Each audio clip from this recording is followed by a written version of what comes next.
유재수가 입을 열었습니다. 그렇다면 이제 관심은 누구의 입에 관심이 쏠릴까요? 조국의 입. 자,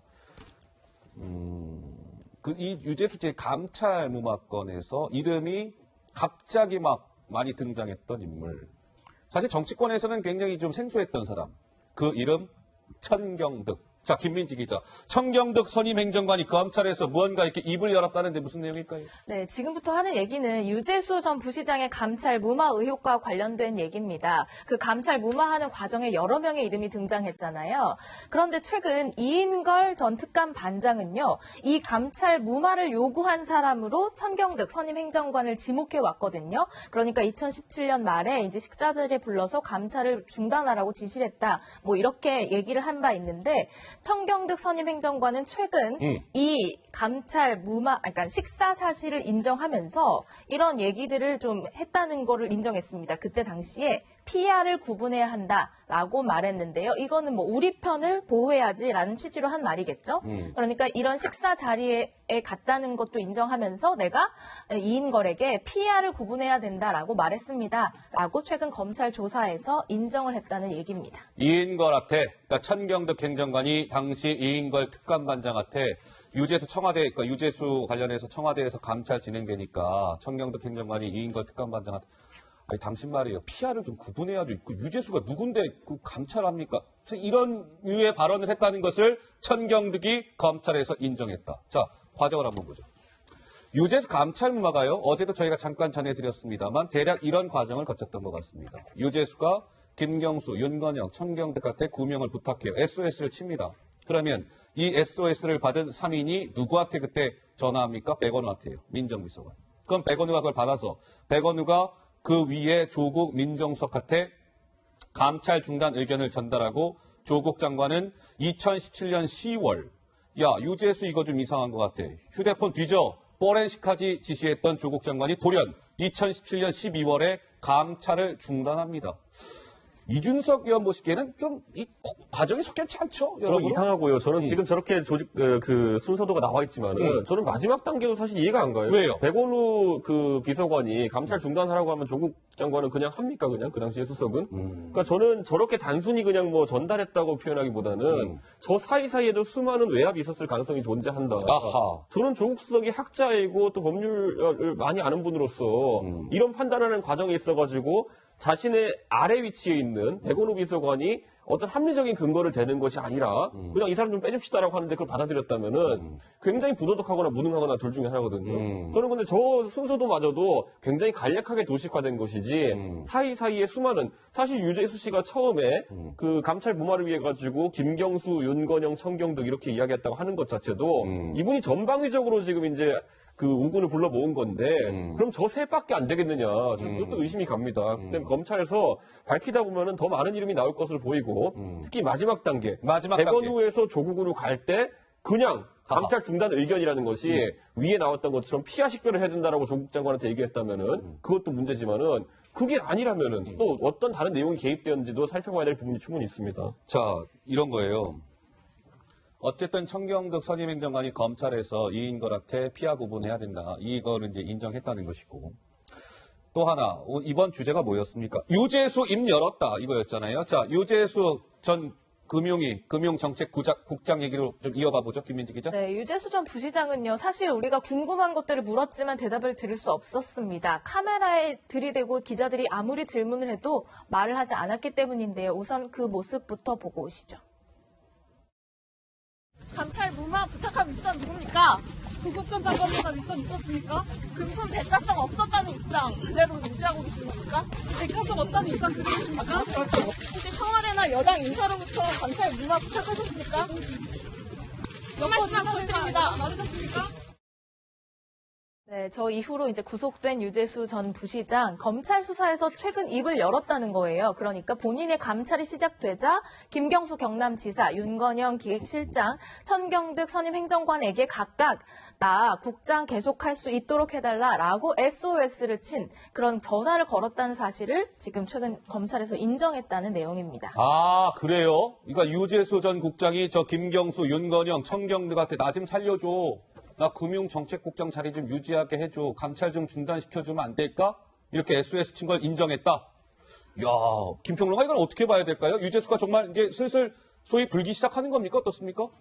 글쎄요, 이제 유재수 전 부시장이 그 직업 공무원이에요. 정치인이 아니고. 그러니까 어쨌든 제도 안에서 그동안 계속해서 생활을 해온 사람이거든요. 그래서 이렇게 검찰에서 조사 과정에 본인이 거부할 수 없는 뭐 어떤 증거라든가 정황 등이 나오면 제가 볼 때는 공무원을 수십 년 해온 사람은요, 그거를 이렇게 인정할 수밖에 없어요. 왜 살아온 것이 그런 틀에 맞춰서 이게 뭐 옳으냐, 그러냐, 법에 있냐, 없냐, 이런 걸 따지면서 살아왔잖아요. 그래서 제가 볼 때는 다른 사람보다는 그런 것들이 많이 드러나고 제기가 되면 입을 열기 시작하면은 예. 뭐 순순히 입을 열 수 있는 성향이 있는 분이다. 저는 이렇게 좀 생각이 듭니다. 그렇습니까? 예, 박 의원님.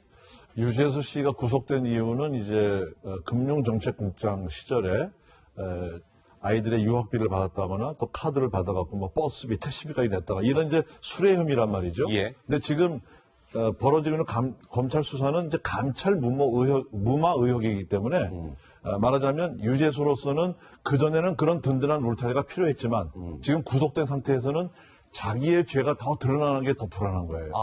그러니까 이제 검찰에서 아마 많은 걸 갖고 있겠죠. 핸드폰도 확보가 돼 있고 금융 계좌 추적도 했기 때문에 이 유재수 씨는 금융계에서는 과거 박근혜 정부의 정모 금융위원회 부위원장이 있었습니다. 그 사람이 청와대하고 얘기해서 모든 금융계 인사를 최경환 의원이라든가 해서 좌지우지했거든요. 예. 그런 핵이 지금 유재수거든요. 아하. 그러니까 그것이 지금 검찰 수사에서 뭐 검찰의 나쁜 관행이라고 하는 네. 별건 수사로 나왔을 경우에는 이제 본인의 혐의가 더 커져버려요. 그러니까 지금 진행되고 있는 유재수 감찰 무마 의혹에 대해서는 있는 대로 얘기할 수밖에 없는 입장이 된 거죠. 그러면은요. 야, 이게 말씀 들어보니까 지금 그래픽 딱 마침 나오네요. 이런 거예요. 그러니까 유재수가 입을 열기 시작했다. 우리 김평론가나 우리 박 의원께서는 유재수라는 이제 관료 출신이기 때문에 검찰이 증거를 가지고 압박해오면 슬슬 불 수 있다. 모든 걸 불 수 있다. 이런 거예요. 자, 그렇다면 저 과정에서 맨 위에 한번 봐주세요. 유재수 컴마 김경수, 윤건영, 청경 등에게 구명 부탁. 과연 유재수가 저 3인에게만 구명을 부탁했을까? 유재수의 입이 열린다면 저 3명뿐만 아니라 플러스 알파가 있지 않을까? 그 실체도 드러날 수 있겠네요. 충분히 이게 가능하고요. 사실 어허. 김경수, 윤건영, 청경득 이분들 같은 경우에는 사실 정치권에서 있었던 분들이기 때문에 예. 안다는 거죠. 이런 일이 얼마나 위험한지를 또 알기 때문에 우리 소위 말하면 몇 번 쿠션을 거쳤을 수도 있습니다. 또 다른 분들한테 이야기했을 수도. 예. 그래서 그분들이 또 전화를 하게 했을 수도 있는 것이고 저는 지금 상황에서 유재수 씨 입장에서는 당연히 구명 전화를 인정할 수밖에 없는 것이 이건 내가 그냥 살려고 한 것이다. 그럼 그거 자체는 죄가 되지 않거든요. 그렇기 때문에 그걸 오히려 받은 사람들이 이제 해명을 해야 되는 상황들이 왔기 때문에 저는 이제 김경수 지사나 아니면은 뭐 윤건영 비서관 같은 경우에는 예. 언론에 이제 응대 안 할 수가 없는 상황이 왔다. 이렇게 되면 이분들도 또 본인이 누구에게 토스해줬다라는 걸 밝히지 않을 수 없는 그런 상황이었습니다. 저는 김평란가께 좀 궁금한 게요. 소위 이제 유재수 감찰 무마건이 터지고 네네네. 거기에 이제 뭐 여러 지금 여권 실세들의 이름이 거론되고요. 실제로 여의도 정가에서는 여권이 진짜 바짝 긴장하고 있다. 왜?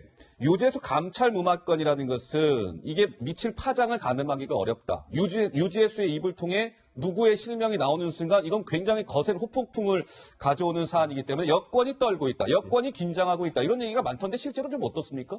그래서 저는 뭐 그렇게까지는 보지 않아요. 그렇게까지는 보지 않는다. 왜냐하면 이게 뭐 전방위적으로 그랬느냐 아니면 일부 핵심 그 실세들에 의해서 이루어진 거냐에 따라서 그게 다른 거 아니겠어요? 근데 저는 그 유재수라는 분이 노무현 정부 때 같이 일한 분들이 지금 굉장히 실세들이에요. 그래서 그 정도면은 이 정도 일은 사실은 만약에 했는지 안 했는지 모르겠지만 예. 뭐 실제로 하고자 했다면 저는 가능한 수준이라고 보기 때문에 이것이 무슨 뭐 더 윗선이 있다 뭐 이렇게까지 가지는 않을 것 같고 네. 그런 면에서 볼 때 다른 사람들도 윗선이 있어가지고 벌벌 떨어야 돼 우리가 뭐 대통령도 막 여기에 나타나고 그럴 거야 그렇게까지는 아닌 것 같아요. 예, 알겠습니다. 어쨌든 요게 이제 금융권의 인사와 관련한 얘기들이 나오기 시작하면은 엄청난 그 파괴력이 있습니다. 어허. 그다음에 금융정책국장 시절에 유재수가 어떤 도움을 줬던 펀드라든가 또 기업의 어떤 이 주식 관련한 동향이라든가 뭐 이런 부분에 대해서 여권의 실세들이 경제 공동체다 하는 소식 그 얘기들이 증권가에 지금 바닥에 퍼져 있습니다. 경제 공동체요? 네, 경제 공동체다. 그러니까 어허. 예를 들어서 어디에 투자 조국 우리 시에서 보지 않았습니까? 오. 조국 사태 때 쿄링크 P에 뭐 투자를 해서 그게 어디 뭐 2차 전지 사업에 투자를 하고 그게 주가가 막 올라가고 이랬을 때 WFM. 네, 그 시점에 유재수 씨가 금융정책국장과 민주당의 정무위 수석 전문위원을 했거든요. 그러니까 그런 정보와 인사권과 정보 갖고 있는 유재수가 태풍의 해결될 가능성이 많다. 저는 그렇게 생각합니다. 그러니까 그런 얘기가 아니, 있다는 근데- 거죠. 확인된 건 아니고. 네, 예. 근데 이게 너무 앞서가면 안 될 것 같아요. 어. 왜냐하면 그 유재수 전 부시장으로부터 전화를 받았다는 분들도 전화를 받은 거지만 어떤 액션을 했는지는 모르잖아요. 전화를 받은 것 자체가 문제가 되는 건 아니거든요. 저도 예를 들어서 어떤 민원인이 전화를 하면 전화는 잘 받아요. 전화를 잘 받지만 그거를 민원을 전달을 할 때 법 테두리 안에서 전달을 하느냐, 이걸 넘어가느냐, 넘어가게끔 압박을 하느냐, 압력을 행사 이런 게 굉장히 중요한 거거든요. 그렇죠. 그렇기 때문에 지금은 저기까지 나왔으니까 좀 더 지켜봐야 되고 그럴 개연성도 있겠다까지만 가는 것이 맞는 좀 차분하게 볼 필요가 있다. 그러니까 아까 예. 제가 언급했던 것처럼 김경수 지사나 이제 윤건영 비서관 같은 경우에는 전달자로서의 본인의 역할을 강조하려면 누구에게 전달했는지 밝혀야 되는 것이고 원래 우리가 국정농단 때 봤지만 직권 남용이라는 건 직권이 있는 사람들한테 적용될 수 있는 혐의거든요. 그렇죠. 그렇기 때문에 직권이 있는 결국 조국 수석에게 어떤 경로로 어떤 정보가 들어갔느냐를 밝히는 것이 앞으로 굉장히 중요해질 것이고요. 아까 이제 박종희 의원님께서 이제 경제 공동체 말씀하셨는데 경제 공동체. 사실 많은 문제는 뭐가 이제 있냐면요. 이 감찰 무마 같은 경우야 뭐 사실 그냥 한번 이렇게 이야기할 수 있는 것이지만은 어떻게 저분이 저런 논란이 있다는 것이 여권 시설사에 공유가 되었는데도 민주당 수석 전문위원으로 가고 그다음에 경제부시장까지 갔느냐. 이거는 또 검찰이 수사하는 과정에서 유재수 씨한테 물어볼 것이고 그 당시엔 어떤 분들의 도움을 받았냐가 또 나오게 되면은 그 공동체의 실체라는 것이 나올 수도 있다 이렇게 봅니다 저는. 알겠습니다. 자, 그러면 저희가 이거 이제 주제를 시작하면서 청경득의 입이 열렸다. 유재수의 입이 열리기 시작했다. 지금 여기까지 진도가 나온 거고요. 자, 그러면 이제 궁금한 거는 유재수 감찰 무마건에 있어서 이 사람의 입이 열릴까? 이 부분인데요. 자, 김민지 기자 누구 얘기일까요? 네, 바로 조국 전 장관이죠. 당시 민정수석이기도 했으니까요. 당연히 어떤 발언을 할지 어디까지 알고 있을지 관심이 높습니다. 그런데 지난해 국회에서요. 이 조국 전 장관, 당시 민정수석은 유재수 비위 의혹에 관해서 좀 별일 아니었다라는 식으로 이야기한 바가 그런 있죠. 바 그 있죠. 목소리 한번 준비해봤습니다. 유재수 전 금융위 국장 경우에 있어서는 그 비위 첩보가 저희에게 접수되었습니다. 첩보를 조사를 한 결과 비위 첩보 자체에 대해서는 근거가 약하다고 보았습니다. 그런데 그 비위 첩보와 관계없는 좀 사적인 문제가 나왔습니다. 그거는 프라이버시 문제라고 생각합니다. 네, 근거가 약하고 뭐 프라이버시 문제다라고 했는데요. 사실 지금 일단 관계자들의 잇따른 책임 전가가 지금 조국 장관에게 쏠리고 있잖아요. 아하, 지금 상황이 안 검찰 좋아요. 수사 과정에서도 계속 조국 전 장관을 지목하고 있습니다. 그래서 감찰 무마의 직권남용의 주범으로 몰린 그런 상황인데 사실 법조계에서는 이렇게 보는 시각이 강합니다. 가족 비리 사건에서는 지금 계속 진술 거부권을 행사하고 있지만 이 유재수 사건만큼은 입을 열 것이다. 라는 게 이제 전망이 나온 겁니다. 조국의 유재수 딜레마라는 얘기가 나옵니다. 조국 전 장관 조만간 서울 동부지검에 출석해서 이 감찰 무마건과 관련해서 조사를 받게 될 텐데요. 유재수 딜레마. 자, 조국 장관이 동부지검 조사실 딱 갔어요. 검사들이 물어보겠죠. 당신 어떻게 된 겁니까? 진술 거부권을 행사할 시에는 지금 어떻게 될까요? 이 조국이라는 사람은 본인이 혐의를 다 뒤집어 쓰게 돼야 돼요. 왜? 주범으로 지금 몰려있단 말이에요. 그러면 직권남용의 주범이 됩니다. 당시 민정수석 총책임자였기 때문에. 자, 직권남용은요, 그동안 영장이 거의 100% 영장을 쳤고, 직권남용 관련해서는 지금 문재인 정부 적폐수사에서 영장이 거의 100% 발부가 되다시피 했기 때문에 이거는 그냥 딱 걸리는 거예요. 근데 만약에 적극적으로 또 진술을 한다? 내가 알고 있는 게 이만큼인데 이걸 내가 카이하게 했을 때는 문재인 정부에 부담이 되지 않을까? 소환 임박한 조국의 선택. 어떻습니까, 박 의원님? 아까 조국 씨가 청문회에서 조국 유재수 건은 뭐 별거 아니다라고 얘기를 했잖아요. 예. 분명히 그 얘기를 했습니다. 그런데 이제 지금까지 조사된 거를 보면은 백원우, 박형철, 조국 세 명의 회의에서 감찰을 무마하기로 맞아요. 결정했다는 것까지는 가 있잖아요. 그런데 백원우, 박형철을 둘 다 조국 씨에게 지금 미루고 있어요. 이 정치학 용어 중에 죄수의 딜레마라고 죄수의 있거든요. 딜레마. 네. 두 사람을 갈라놓고 조사를 해서 사실대로 불면은 무죄로 해줄게. 그럼 둘 다 사실대로 다 붑니다. 그래서 이제 수사기법에 그런 게 있는데 지금 두 사람은 그렇게 얘기한 상태에서 조국 씨가 묵비권 행사한다? 다 뒤집어 쓰게 돼 있어요. 폭탄 돌리기 지금 하고 있는 겁니다. 예. 그래서 있는 대로 진술할 가능성이 많다. 이건에 대해서는 예. 네, 저는 그렇게 봅니다. 와, 있는 그대로 진술할 가능성이 높다. 예. 그러니까 이평론가. 조국 전 장관은요, 이게 본인이 미래를 좀 생각할 거예요. 미래. 예. 예를 들어서 뭐 정치를 계속할 마음이 있다.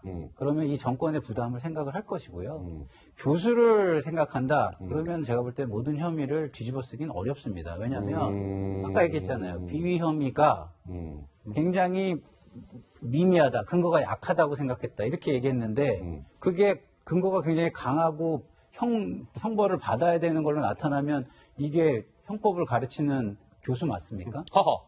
그렇잖아요. 예. 그러니까 이거는 나중에는요 교수를 할 수가 없어요. 만약에 그 판단력이면. 예. 그래서 정치를 할 마음이 있다. 정치인으로 정치계에서 뭔가 계속해서 자기 주장을 가지고 정치를 할 마음이 있다. 이러면 제가 볼 때는 뒤집어 쓸 수도 있죠. 그렇잖아요. 그죠? 그러나 그렇지 않은 경우에는 제가 볼 때는 좀 어려울 겁니다. 예. 저는 아까 이제 아까도 언급됐지만 결국에는 조국 장관은 본인이 바보가 되느냐 부도덕한 사람이 되느냐 둘 중에 하나의 선택이 이제 강요되는 상황으로 되어가고 있고 예. 저는 이 사안에 있어가지고 조국 장관이 근데 본인이 죄를 뒤집어 쓴다는 판단을 하기는 어려울 것으로 보인다. 아니 솔직히 장세동 씨 이후에 그런 사람이 어디 있었습니까 지금까지. 박근혜 정부 때도 보면은 결국 나중에 검찰 수사 뒤에 흘러나오는 후문을 보면은 가장 따뜻한 곳에 계셨던 분들이 핵심적인 증언들을 많이 했다 이런 전언도 있었는데 저는 이번에도 조국 장관 같은 경우에는 이 건뿐만 아니라 많은 건에 있어서 본인이 부도덕한 사람이 위치에 올라가는 것은 최대한 방어하려고 할 것이다. 아하. 저는 그렇게 생각합니다. 예, 알겠습니다. 아무도 알 수는 없어요. 조국 장관이 어떤 선택을 할지. 나중에 뭐 이제 좀 알려지겠죠. 지켜보도록 하고요. 이게 저도 사실은요, 시청자 여러분, 이 소식을 어제 밤 9시 거의 다 돼서 이제 알게 됐는데요. 이제 우리 기자들 그 메시지 보고. 자, 김민지 기자 무슨 얘기입니까? 네, 조국 전 장관이 어제 검찰 조사를 받았습니다. 그래요? 비공개 조사이기 때문에 아무도 몰랐습니다. 다 끝난 다음에 이제 저도 알게 됐는데요. 어제 서울중앙지검에서 3차 소환 조사를 받았습니다. 한 10시간 30분가량 있었는데 어제 조사 내용은 아들 입시 비리 의혹과 관련된 내용이었습니다. 자, 조 전 장관은 조사를 마치고 검찰 청사를 떠난 후에 이제 언론들에게 알려졌고 살짝의 비공개였군요. 예전에 왜 처음 조사를 받고 난 이후에 검찰 조사 일일이 해명하는 거 구차하다 이렇게 얘기한 바 있잖아요. 어제도 또한 이 아들 입시 비리 관련해서 진술 거부권을 행사했다고 하는데요. 이 진술 거부권을 조국 전 장관이 행사하는 것을 두고요. 정치권에서 말들이 많습니다. 직접 들어보시죠. 현법 교수로 살아오면서 온갖 불법과 편법, 특혜로 일관한 조국의 인생은 우병우를 능가하는 벅꾸라지에 불과했던 것입니다. 당군 일의 최대 위선자, 벅꾸라지, 조로나물의 끝판, 조양파 등등 제 이야기 아닙니다. 바로 현재 대한민국 법무부 장관인 귀하에 대한 국민 여러분의 따가운 여론과 평가입니다. 자, 법꾸라지라는 비판을 받았던 조국 전 장관. 그런데 말이에요. 이거 좀 시청자 여러분 어떻게 봐야 될까요? 지금 조 전 장관이 어제 검찰에서 3차 비공개 소환 조사를 받았는데 본인 아들 입시 의혹과 관련해서 묵비권을 행사했다는 거잖아요. 그동안에도 뭐 가족 비리 관련해서는 철저하게 조 전 장관이 진술 거부권, 묵비권을 행사해 왔는데 지금 들리는 얘기로는요. 이제 조만간 동부지검에 나가서 저 유재수 감찰 무마건에 대해서는 진술 거부권을 행사하지 않겠다라는 입장을 조국 변호인이 밝혔어요. 유재수 감찰을 중단한 경위 등을 검찰 조사에서 설명할 계획입니다. 가족비리 본인 의혹에 대해서는 진술 거부권, 묵비권. 그리고 지금 감찰 무마권에 대해서는 진술을 하겠다. 이거 좀 어떻게 봐야 됩니까, 박 의원님? 저는 이제 교수로서의 가치와 그리고 법무부 장관으로서의 가치 또 자녀를 가진 부모의 가치가 이제 막 충돌이 되면서 아하. 굉장히 이제 정체성의 혼란을 겪고 있는 거죠. 정체성이 혼란을 겪고 있다. 그래서 할 말이 없으니까 이제 입을 닫고 있는데 저는 저걸 보면서 말이죠. 예. 소환 조사를 한 다음에 그 조서 확인하는데 2시간이 걸렸대요. 진술을 하나도 안 했는데 뭐 확인할 게 있습니까? 2시간씩이나. 그걸 보면서 야, 참 대단하다 이런 생각이 들었고요. 그 조스테라다무스처럼 과거에 자기가 했던 얘기들을 계속 자기가 하고 있잖아요.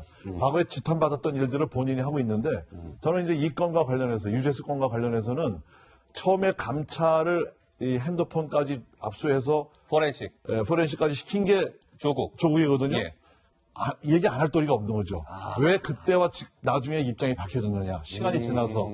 그리고 아까 이제 천경덕 행정관이 이인걸 특감반장에게 이제 피아를 구분해라. 이게 말이죠. 물이라는 게 밑에서부터 차올라오는 겁니다. 아하. 갑자기 확 넘치는 게 아니고 서서히 밑에서부터 차근차근 올라오면 저는 요 감찰 무마 의혹에 대해서 윗선이 분명히 있는데 저는 조국 씨가 그 윗선까지는 불지 않을 거다라고 저는 생각해요. 아, 그래요? 네. 아하. 그 안에서 3명이서 공동 책임으로 어떻게 이제 무마를 할 것 같다.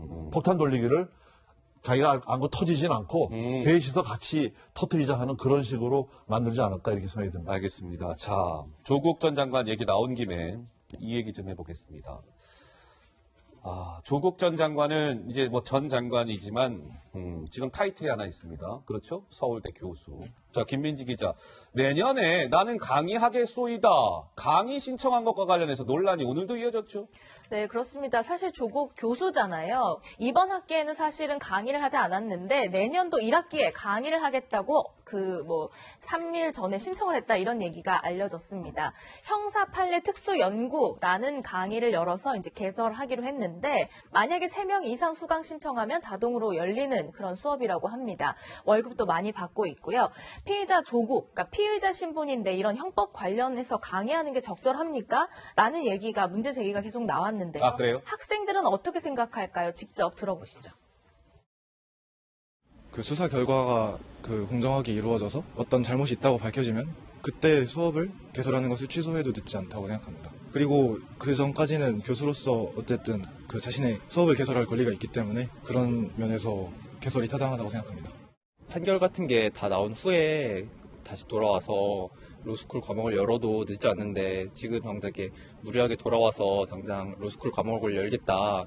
이건 좀 아직 학생들 여론도 그렇고 일반적인 사람들 상식으로도 좀 맞지 않다고 저는 생각을 해요. 제 친구들 중에는 이제 이번 사건에 대해서 긍정적으로 생각하는 친구들은 그렇게 많지 않더라고요. 물론 학생들 의견은 지금 뭐 찬반 의견을 하나씩 듣고 왔습니다. 우리 김평론가께서는 저 강의 개설 피의자 신분입니다. 조국 전 장관은 피의자 신분인 조국 전 장관이 내년도에 서울대학교에서 형법 관련해서 강의하겠다? 어떻게 보이십니까? 그러니까 이제 저분의 지금 신분이 교수잖아요. 교수죠. 교수라는 건 이제 선생님인데 선생님이 가장 먼저 생각해야 되는 건 뭘까요? 교육의 가치? 교육의 가치. 그렇죠? 그리고 본인이 속해 있는 어떤 학교의 권위? 그리고 학생들을 인재로 육성하느냐? 학생을 잘 가르칠 수 있느냐? 이런 거잖아요.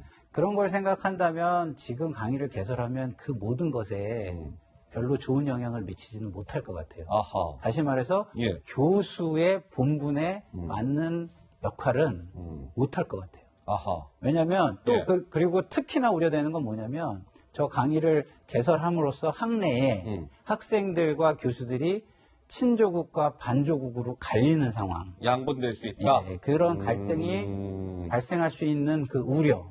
이거를 생각한다면 제가 볼 때는 학교 당국과 의논을 충분히 해서 보다 좋은 방법을 생각하시는 게 교수로서 맞지 않을까, 선생님으로서 맞지 않을까. 그래요. 이런 생각이 예. 듭니다. 이준석 의원은 어떻게 보세요? 저는 하나의 이정표다라고 봤던 것이 뭐냐면 조국 장관이 이걸 형사적으로 돌파하는 과정에서 지금 묵비권 행사하고 여러 가지 어려움을 겪고 있는데 저는 한 가지 돌파의 가능성으로 선거 출마도 한번 생각해봤을 거라는 생각을 하거든요. 선거 출마? 예, 선거 출마해가지고 유권자의 심판을 받겠다 이렇게 나서버리면은 사실 수사 진척에도 어느 정도 좀 지연시키는 효과도 있고 두 번째로는 실제 나가가지고 승리를 하게 되면은 여론의 분위기가 반전될 수 있는 부분도 있기 때문에 그걸 노릴 수도 있다라고 봤었는데 이번에 강의 개설하는 것을 보면은 그런 의지는 많이 적고 아까 말했던 결국 부도덕한 사람이냐 아니면 바보냐 이 프레임 속에서 지금 고민하는 과정인 것 같은데 결국 그 가족 문제에 대해 가지고는 바보가 되기로 결심한 것 같아요. 바보가 되기로 나는 결심했다. 진짜 일하느라 바빠가지고 가족 문제를 저는 신경 나는 쓰지 몰라요. 가족에 대해서 난 바보다. 모르는 사람이다. 그렇기 때문에 난 말할 것이 없다. 이 전략으로 가는 것이고 부도덕한 사람이 되는 것은 본인이 막기 위해서. 왜냐? 교수직을 유지하는 데도 필요하고 사회에 어떤 지위를 가진 사람으로서의 명예도 있기 때문에 거기에 대해 가지고는 적극적으로 해명하는 어떤 공직에서 있었던 일에 대해 가지고는 아주 적극적인 어떤 변호를 할 것으로 보입니다. 알겠습니다. 자, 이제 내년도에 이제 서울대 교수로 이제 강의를 하겠다는 게 조국 전 장관의 생각인데, 김민지 기자, 우리 몇 달 전에요. 조국 전 장관이 이 복직 관련해서 한 이야기 있었죠. 네, 지금 있을 이런 일들을, 이런 논란들을 좀 예측을 한 것 같아요. 과거에 뭐 본인의 복직이라든지 휴직과 관련해서 학생들의 수업권 관련한 뭐 발언을 한 적이 있습니다. 뭐라고 했는지 직접 들어보시죠.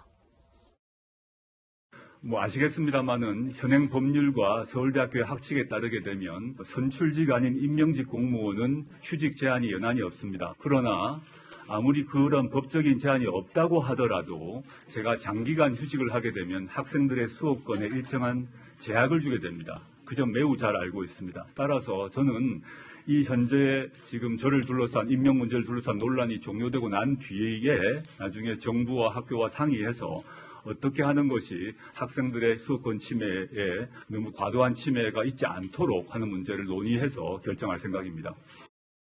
자, 조국 전 장관 지난 9월이었죠, 저거? 9월에 왜 국회에서 셀프 간담회에서 한 이야기인데 이렇게 얘기하네요. 학생들의 수업권에 너무 과도한 침해가 있지 않도록 잘 논의해서 결정하겠다. 우리 박 의원님 어떻습니까, 지금? 예. 그러니까 참 조국 씨의 이 사고방식은요, 자기 편한 대로 생각해요. 허. 그만둘 때는 사표를 내고 나오는 게 맞는데 휴직을 하고, 그 다음에 민정수석 사표 내고 나서 바로 또 서울대 복직 신청하고, 법무부 장관 사표 내고 오면서 팩스로 또 복직 신청하고, 다음날 승인 나고. 그리고 세 강의 하면서 한 달에 870만 원씩 월급을 받고, 아이고야. 시간 강사 월급이 얼마인 줄 아세요? 얼마입니까? 한 달에 50만 원입니다. 50만 원이요? 네, 매주 3시간씩 한 달 월급이 50만 원밖에 안 도대체 돼요. 몇 배예요? 그러니까 본인이 그동안 동안 얘기했던 뭐 개천의 용이 어쩌고 뭐 신분 상승이 어쩌고를 고스란히 누리는 겁니다. 이 유명한 병원, 대학병원의 의사들도 아주 유명한 의사들도 일주일에 한 3일 정도는 진료를 합니다. 3시간 달랑 강의하고 870만 원 받는 거 너무 심한 거 아닙니까? 그리고 끝까지 제가 볼 때는 피의자로서 내년 봄에 강의를 할 수 있을지 없을지도 불분명한 상태에서 달랑 3시간을, 그것도 6시간이 아니고 2과목이나 3과목도 아니고 딱 한 과목만 신청해 놓고 교수 직위를 유지하겠다는 것은 정말 부도덕의 극치죠. 끝판왕입니다. 알겠습니다. 자, 조국 전 장관 내년도 서울대 복귀 소식까지 좀 짚어봤습니다. 글쎄 이게 이제 항상 이 부동산 문제도 참 우리 대한민국 국민들에게는 참 예민하고 민감한 문제.